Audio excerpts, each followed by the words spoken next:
Bruce Lee died when he was just 32, but he left behind a secret he discovered about water that can make anyone, and I mean anyone, mentally unbreakable for life. Now, I know what you might be thinking. Oh, another Bruce Lee video? But stick with me here, because 99% of people completely miss the point of his most powerful lesson. So let's get right into it. But first, before we dive into his secret, I've got to ask you something. When was the last time you truly felt unbreakable?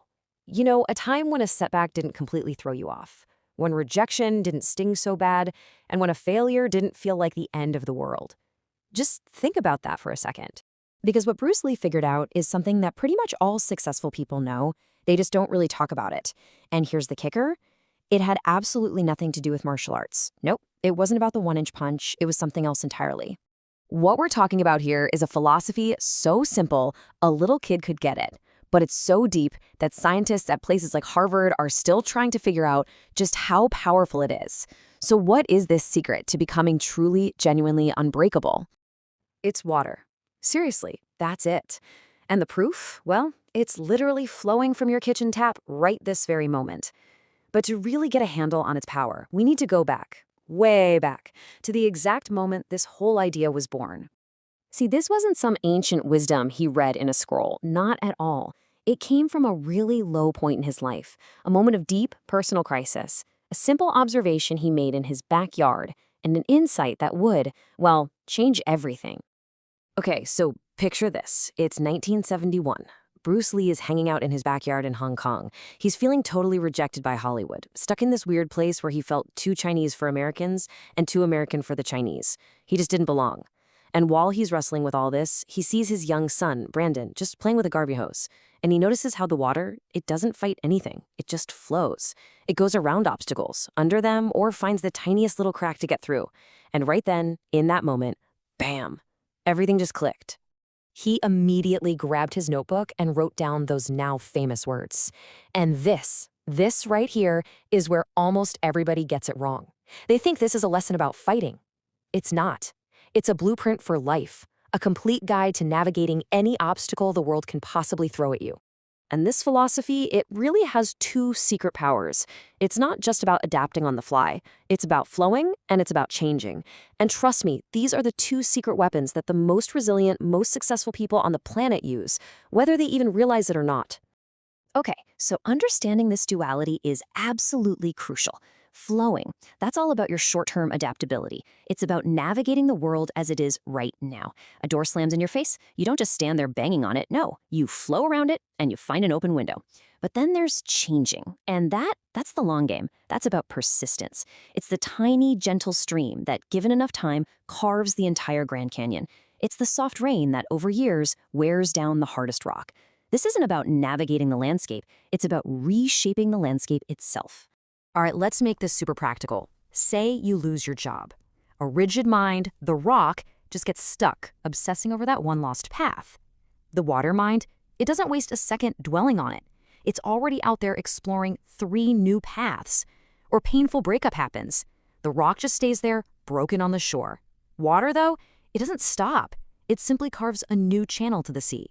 Your business hits a massive wall, a dam. Water doesn't just sit there and wait. It either builds up enough pressure to smash right through, or it finds a completely new course. You see the difference?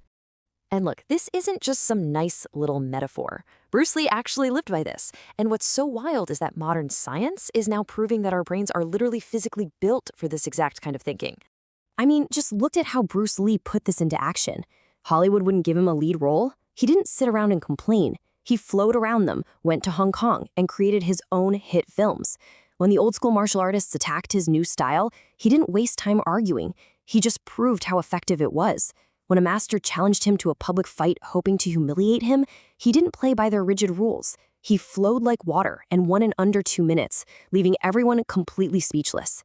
He never met force with force. He always met it with flow. And this is where it gets really fascinating, where the philosophy meets biology. Modern neuroscience is actually showing us how our brains adapt to challenges. You can think of it like this. We all have these adaptive neural pathways. You could even call them water neurons that are designed to fire up and help us find new solutions when we get stuck. We are biologically hardwired to be like water. But, and this is a big but, here's the problem. For an estimated 90% of people, those exact pathways are all blocked up by rigid thinking, by old habits, by this stubborn belief that there's only one right way to do things. They've totally forgotten how to flow.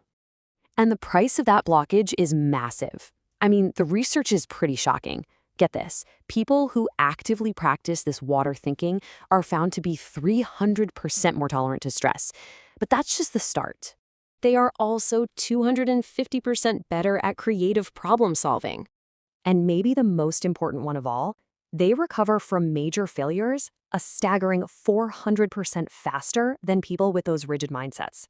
This isn't just a philosophy. It's a measurable, real-world advantage in life. So all of this, it brings us right back to you. This whole thing isn't about just admiring Bruce Lee from a distance. It's about you realizing that this exact same power is already flowing inside of you, right now. I mean, think about it for a second. Your body is about 60% water. The ability to flow, to adapt, to persist, this isn't some foreign concept you have to learn from scratch. It's something innate that you just have to remember. And that right there is the ultimate lesson in all of this. True strength, being truly unbreakable. It has nothing to do with being the hardest rock in the world. It has everything to do with being the most adaptable water.